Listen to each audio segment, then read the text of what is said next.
It's time to finish all of the preparation on blue for our new engine. How you guys like that?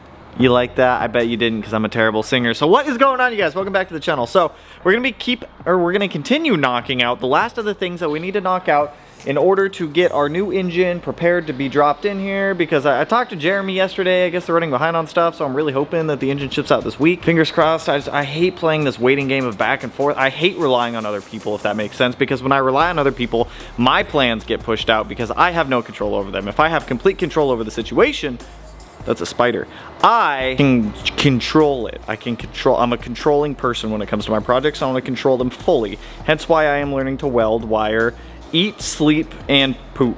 Whatever that means to you. So I came over to the shop yesterday. I got some work done on the fuel system. I didn't get much done because I had to jet out to go help a friend, but let me kind of show you where we're at right now. I went ahead, I got our engine bay a little bit more assembled in here. I have my catch cam back in there with some of the lines just that I need to be able to route around. Fuel rails are in. I went ahead and I got the feed line done from the fuel filter coming up to the top of the engine right there, wiring off, going to each of the fuel rails. I need to do the fuel return, but in order to do the fuel return, I had to mount up the fuel pressure regulator and the ethanol sensor down there. So this ethanol sensor is actually a really cool one. I have a little bit of video when I was playing with this thing yesterday. That is Radium's flex fuel pass-through sensor adapter, and what that does is it allows you to run a bigger return line than you would otherwise, because we are now going to be running a -8 feed, -8 return. We had a -6 return last time, so we're mixing that up a little bit. But with this pass-through adapter, you can see that on the inside of that adapter there is the ethanol sensor, and then going around that is the rest of the fuel flow, so we can run a -8 return and not have to worry about it. I just went ahead and I got the fuel pressure regulator mounted up. This is an Aeromotive big boy one. I don't know the model number off the top of my head, but that thing is a -10 in and out. We are choking it down to a -8 just for the sake of being able to run a relatively decent sized fuel system and still make some power. So now that I've got the feed side done on the fuel system here, I'm gonna go ahead and just knock out the return lines real quick. We're gonna do one line going from this rail over to one side of the fuel pressure regulator, this rail to the other side of the fuel pressure regulator to the ethanol sensor, and then later we will run the return line from the ethanol sensor back to the tank, because I don't have my quick jacks here right now and I don't feel like crawling under this thing and getting crushed and killed by it today, so we'll save that for a later point. Start making some AN lines.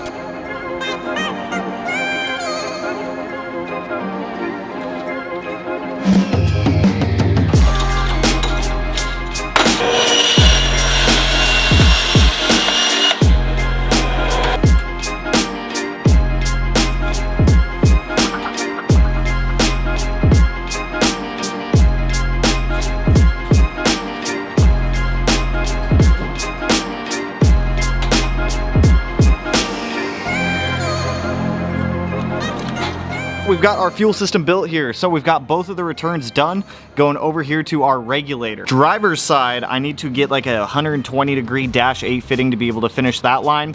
This line comes up, goes to the inlet here. We've got inlet there, outlet on the bottom. The outlet goes down there to our fuel or our ethanol sensor. It's a kind of a dumb way to route a hose, but you know, it gets the job done. There's not really a lot of options I've got there for hose routing, but it works. Now we're gonna go ahead and pull the hot side off of this turbo and Cerakote it the new color. It's going to prevent it from rusting. It's also going to give the engine bay temps, you know, just a fighting chance with the 7675, because this thing is going to produce a lot of heat. So let's disassemble the turbo, get this thing sandblasted, go to Harbor Freight, grab a paint gun and Cerakote this guy.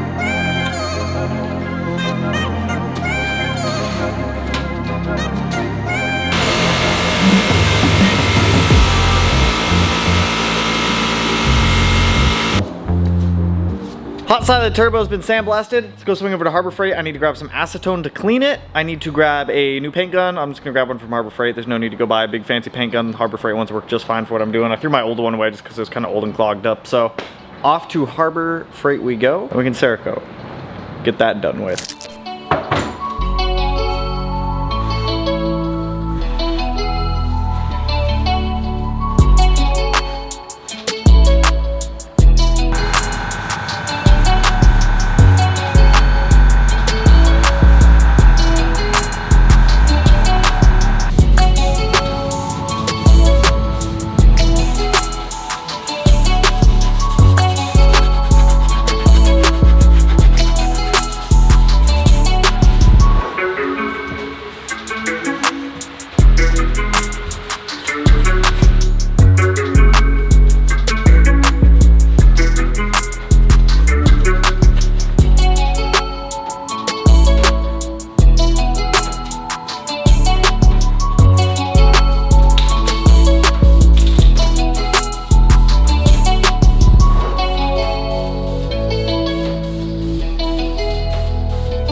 So I decided I just don't have the patience to polish anything, so I just redid the manifold in wrinkle black again, gave it a nice fresh coat, looks solid. I'm gonna let that sit, let it wrinkle out for overnight. Got the hot side of the turbo Cerakoted as well, so I decided to go with a new color. It's called Glacier Silver this time instead of the bronze. I do have some of the bronze right here though, because I had to also Cerakote a customer's downpipe, and I still have to do their header, but their downpipe's done. I can't touch either of these parts till tomorrow, so they're just gonna hang and chill, but I am going to go back to the shop so that way we can keep working on the STI to keep getting it done. Next up on the docket of things to do to the STI is fix my intercooler, as you guys can see right here. Now you may be asking, Tanner, what's wrong with your intercooler? Technically speaking, nothing is wrong with it. However, I'm fixing something that has annoyed me since it was made, and that are these hard pipes coming off of the intercooler. I've hated it ever since, so I'm going to cut them off and weld on some HD clamps.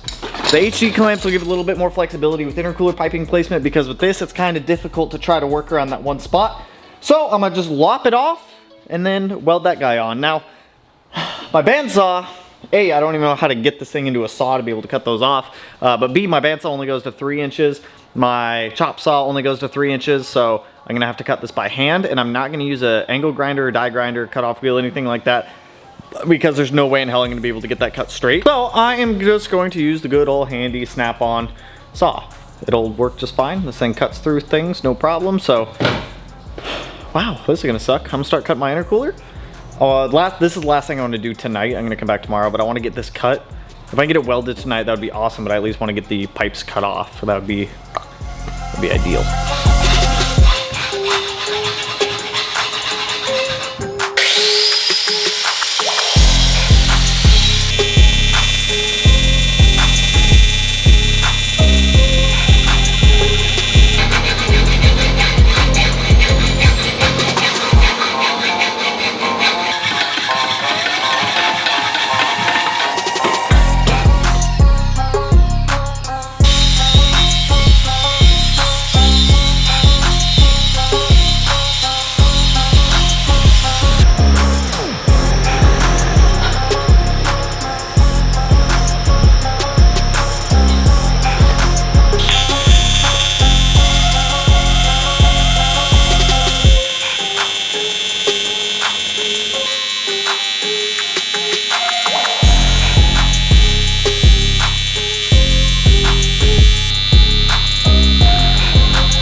Well, I ran out of argon, so I can't finish welding, but I at least got the HD clamps actually welded up to the intercooler itself. I think I got it exactly how I wanted it, because I wanted the passenger side kind of angled in a little bit and the driver's side kind of straight. Since our turbo is going to be up here, And the outlet for the, I guess the outlet for the turbo is going to come down here. I wanted this pipe kind of angled in a little bit so that way we can have it naturally flow up to the turbo.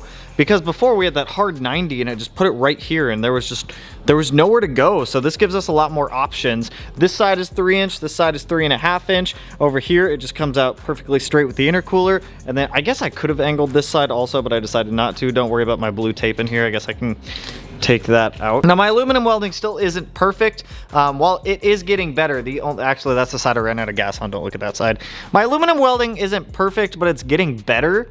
My steel welding I feel a lot more confident with, but the only way I'm going to get better at aluminum is by practicing, like doing stuff like this. And what a better car to practice on than my own. That way I can actually say I did a lot more of it. So call over to the welding supply store and see if they have any more argon in stock. It's hit or miss sometimes. They get deliveries and it's a smaller welding supply shop. So see if they got any more argon. If they don't, we'll keep going on the STI, get some of the interior put back together, and start getting a lot of these other random pieces that I can actually get back on the car. We can also bring the manifold over and get that on and whatnot. Good morning and salutations. Ooh. It's the next day. I went ahead, I brought back the painted and coated parts for the STI. Got the turbo put back together, got the turbo in there. Cerakote takes a while to cure, so I'm just kind of Cerakoting all this stuff now so that way when the time comes, we don't got to worry about it. That's what I'm doing everything right now, is literally everything, so we don't have to worry about it later. So at this point with our engine bay, we have a nice freshly coated manifold back in here. Cerakote is done on the hot side. We've got our HD clamps welded to the ends of the intercooler with the exception of the last of the welds that I need to finish on that since I ran out of gas and they're not going to have gas till next week. No big deal, I'm not going to stress it right now. The engine bay, there's not too much else I can do in here up until we get the motor back. We do need to refabricate the up pipe for this turbo section. I don't know if I'm going to attempt that or if I'm just going to have a fabricator do that, because that is something that's a little bit outside of my skill set. Because if it was a single up pipe, I could do it, but because it's a twin scroll setup, it's a little more complex in my opinion, and I don't know if I'm going to be able to do that. So I'm going to have to order another one of these flanges. It's a streetcar fabrication twin scroll T4 divided flange to be able to remake it. We just need to remake the up pipe section. The other things on the docket are like Cerakoting, sandblasting. I need to sandblast the exhaust components that we are reusing, Cerakote them, but I'm just going to wait till the up pipe is done for that. I need to sandblast the coolant crossover to be able to get that done. I think I might convert that over to AN also, so that way it's not just a like T-bolt style. AN in my opinion is just a little bit better. We've got the fuel system pretty much done. Fuel pressure regulator mounted, ethanol sensor in there, fuel injectors in, fuel rails in, fuel lines made, with the exception of the one that goes from the ethanol sensor to the tank, which I'm gonna have to bring my quick jacks over here to do those. Catch can just live in its home right there. It's not a big deal. Oil pressure regulator already has a spot for it, so we don't need to worry about that. I do want to do that. I want to swap over I put Tessa tape on all of this. I don't know why. I would like to swap that over to DR25, so I'm actually going to do that real quick before I forget, because that is something that I've been wanting to do for a little while.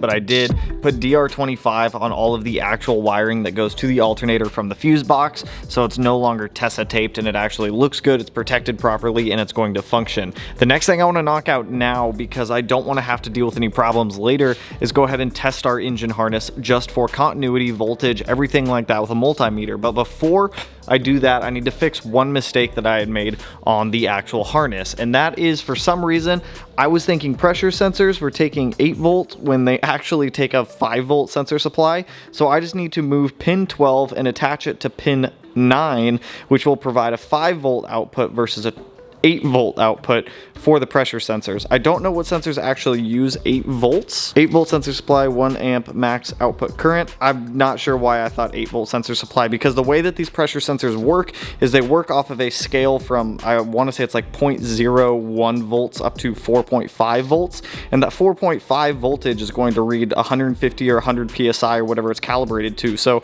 I'm going to move that 8 volt, put it on that 5 volt, and then we're going to test all of our voltages, I guess, in the engine bay to see what's going on, make sure everything is working, make sure our injectors are getting 12 volts, our coil packs, everything like that. So let me move this one wire. Let's get to testing.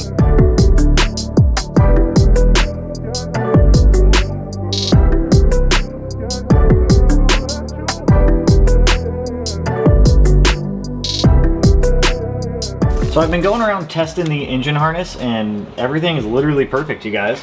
Everything is reading the voltage it should be reading. I did not do this last time. Like all the injectors, they're all getting 12 volts. Other one is signal, so they're not reading. All of the pressure sensors that I just changed from 8 volt to 5 volt are now all the coil packs are getting their switched 12 volt sources.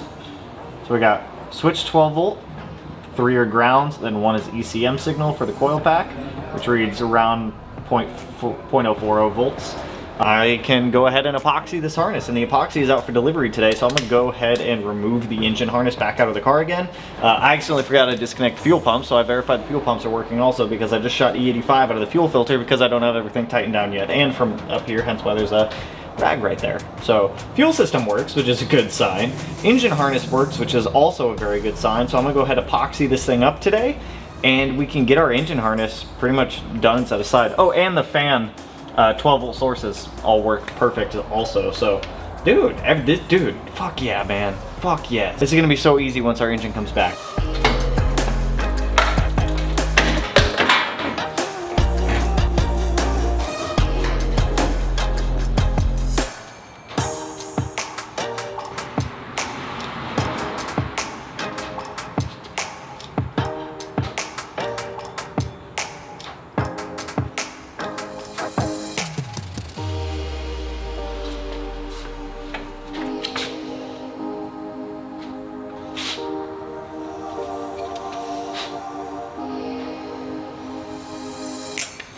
As much of a spider and spaghetti mess as this looks, it is fully sealed up now, so I've gone through. And I know it's kind of hard to see, but down there in the gooch, I went ahead and epoxied the entire harness. Anywhere where there's a branch out point, epoxy. I epoxied both of those, I just backfilled them. Epoxied right here. Now it's a very specific type of epoxy that you're going to be using for this, not anything that you can just get at like an auto parts store. It's from Resin Tech, made for wiring harnesses like this. So the whole point of this stuff is to be able to seal the harness up so that way you're not going to get crap up inside of there. Now somebody pointed this out in the last video, and yes, you are right, I should have used DR25 instead of heat sleeve right here, or the sheathing. The sheathing will work just fine, don't get me wrong. Now that I'm looking at it, I kind of wish I would have just done DR25 on the entire thing. So like I said, we live, we learn. This harness is still miles better than the last one. So I'm going to leave it up here in the vise for a couple hours just to let this epoxy set and fully cure. I also epoxied up that one spot right there where there was just Kapton tape because I can't really get heat sleeve on that anymore. And the only real way that I could seal it up was just to epoxy it shut. It's going to be under the manifold. You're not going to see it, but you know, that's the one eyesore of this harness. Like I said, we learn as we go. But this thing is fully sealed up, man. Fully sealed up, fully labeled, ready to go in the car. With the exception, the connections for this thing get dropped off tomorrow, so that way I can finish doing the little last bits on this thing. But dude, hell yeah. That stuff is also chemical and heat resistant too. That's another reason why you'd use that epoxy. But that's sick, man. At this point, theoretically, if I had my new engine and I had it installed in the car, once that epoxy's set, we could go start the car. We have everything figured out now at this point where the car can run, and it'll run naturally aspirated and it'll spin a turbo, but there's no intercooler piping, but that's not a big worry at this exact moment. The STI is ready to accept its new EG33. Once that EG33 is in there, all we gotta do is hit a start button and that thing will run again. That new harness, it's been tested, verified good, it's sealed, epoxied shut. The connections for it get dropped off tomorrow, so I can finish putting all that fun stuff on there. Once all that last little bits are on there, all we have left to do is the intercooler piping and adjust the up pipe, build a down pipe, and then Blue is back to life, baby. So hopefully our engine, it was supposed to ship out last week, I get it. There's delays. Hopefully it ships out this week. This is the last thing we're waiting on to get this car running, is just the engine. Everything else is done at this point. And we'll keep going on the other little stuff. We have to run that one return line back to the fuel tank. We need to just do the intercooler piping, the stuff we mentioned earlier. But dude, harness came out beautiful. Fuel system is pretty much all set up and done. Harness has been verified. Intercooler has been modified. Everything else we did in this video. It's been a little bit slow over here the past couple of days, and it probably will be for the next 2 days or so. This weekend we fly down to California to go pick up the RX-7, trailer it back up here, and then we can start tinkering with the RX-7 to see what we need to do with that thing, because I know there's just parts and bins everywhere on it. So we'll figure it out, but that's all I got for you guys on this one. If you liked the video, you know what to do. Go and hit that like button, turn it black, blue, green, yellow, purple, silver, cyan, whatever color it turns for you. And if you're not already subscribed to the channel and you want to be one of these corners, no idea which one quite yet, but with that, I will catch you guys in the next one. So peace out, homies. Woo!